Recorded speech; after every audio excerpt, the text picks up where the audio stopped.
All right, moving right along through Unit 3. We are now on Day 5.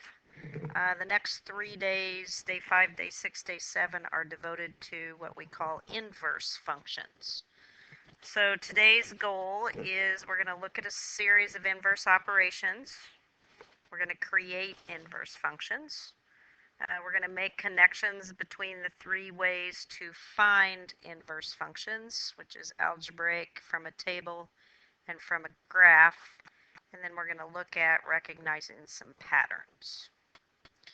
All right, so I would like for you to pause the video and take about 10 minutes to go through this Desmos activity.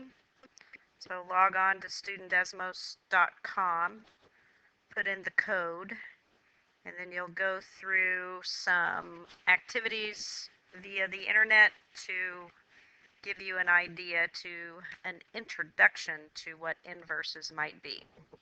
So again, maybe spend about 10 minutes on this and then come back to the notes and you can finish them. All right, so hopefully you went through the Desmos. And if you did, then you should be able to tell 3 different ways to find out whether 2 functions are inverses. So the first one is graphically.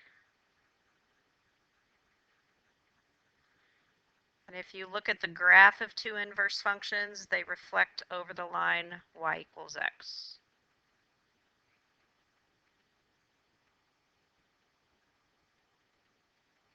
So just an example of that. Here's the line y equals x. If I put a linear function on here, let's say my linear function looks like this, then if my 2 functions are inverses of each other, the inverse function is going to look something like this. So you kind of looked at that in geometry, where things reflected over the line y equals x. It was called rotational symmetry. But in the world of algebra, it's called inverse functions. So another one to look at might be a radical function. So here's the line y equals x. So if I take a square root function, we should know that it kind of looks like this shape. Well, the inverse function is going to look like this. So again, those points reflect over the line y equals x. The second way to do that is from a table. And your x and y switch places.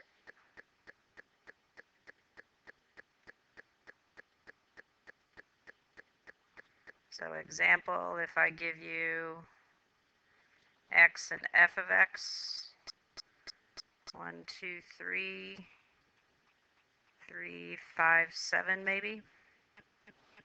And then if I give you x and g of x, and this becomes my 3, 5, 7, and this becomes my 1, 2, 3. Since x and y switched places, f of x and g of x are inverses.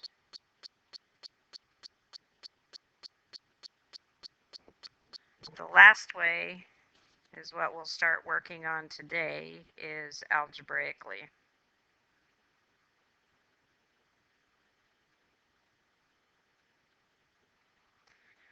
So what you do is you switch x and y in the equation or the function and solve for y.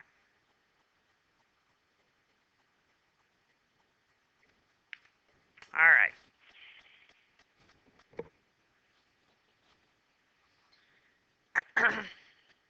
So how can you find the inverse of y equals x squared minus 6?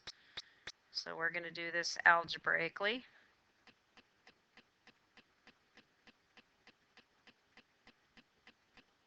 So I have y equals x squared minus 6.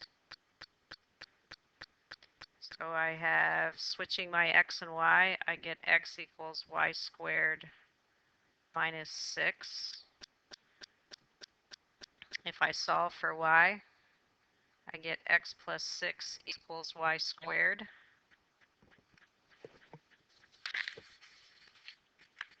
And then I take the square root, and I get plus or minus the square root of x plus 6 equals y. Correct notation for the inverse looks like this.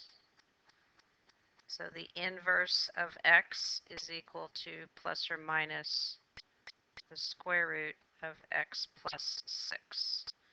So you're going to find out later on that that plus minus right there is eventually going to go away when we start doing inverses. Because if you keep the plus minus there, then the inverse is not a function because your x values will repeat. So the other way to look at that is I can do it graphically.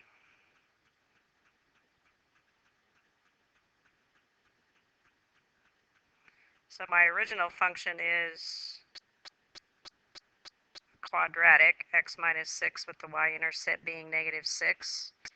If I was to graph this right here, all that is two radicals, positive square root of x plus 6 and the negative square root of x plus 6. So if this is sitting at negative 6 on the y-axis, I go over here to negative 6 on the x-axis, and I would graph my radical. There's the positive, there's the negative, but you can see that that's not a function. So we'll talk about that later. But those points actually reflected over the line y equals x as well. So there's a couple of ways that you can find an inverse. For this one, algebraic is definitely the best choice. All right, couple more. So are the following functions inverses? Explain how you know. Okay, so since these are given to us as equations, I'm going to solve or find the inverse algebraically. So I'm going to change f of x to y. I'm going to switch my x and y. And I'm going to solve for y. So if I subtract 2, divide by 5, there's the inverse of f of x.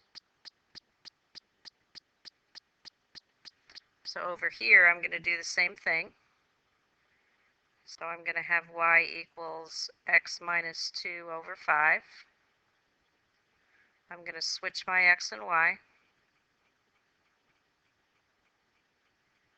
And I'm going to solve for y. So I'm going to multiply both sides by 5.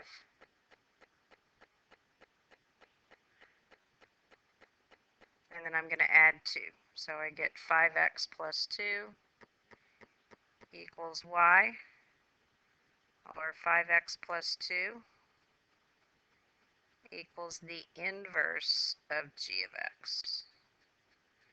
So since when I found the inverse of g of x, it became f of x, and when I found the inverse of f of x, it became g of x. I verified that those two things are inverses of each other.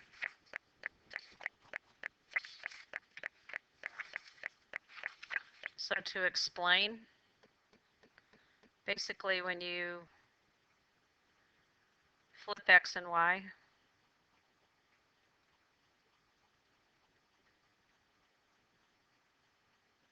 they end up the other function, basically.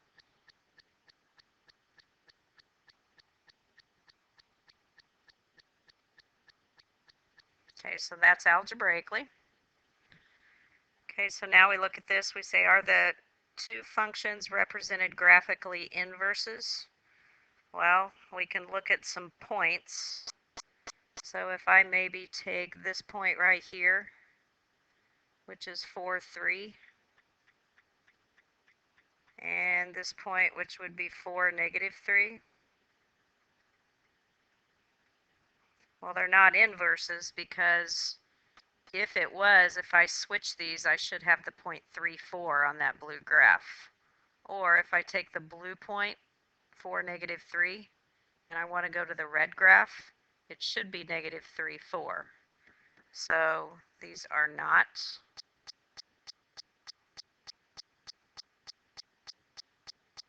X and Y don't switch places.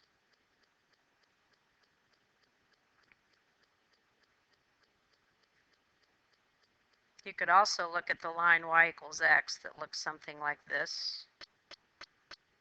So those graphs are not reflections of each other over the line y equals x.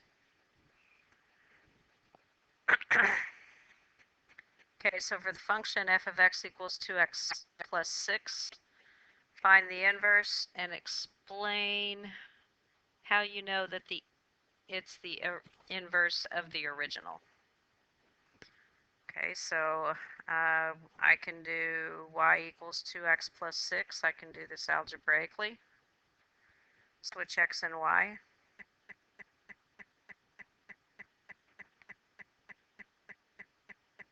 Solve for y. So subtract 6, divide by 2. So x minus 6 over 2 equals f inverse of x. Okay, so I found the inverse. So now let's explain why. Let's do this one a little bit differently. Let's use a table for this. So if I do 2x plus 6 in a table, just find a few points on here. So we'll do 0, 1, 2, 3.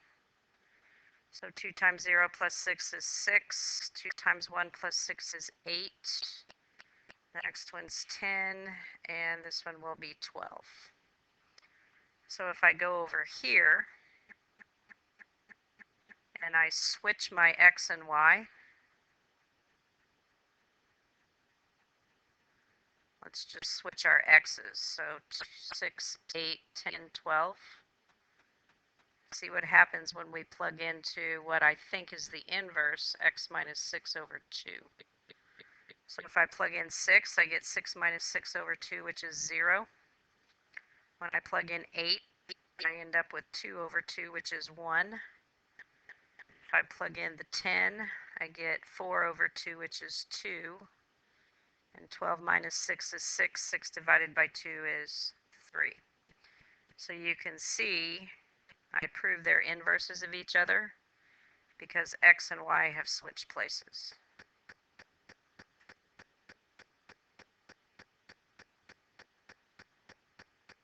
So my explanation is in the chart for this one. All right, so that's the end of day 1 of inverses, or day 5 of the function family unit. So I will see you next time. Look forward to day 6.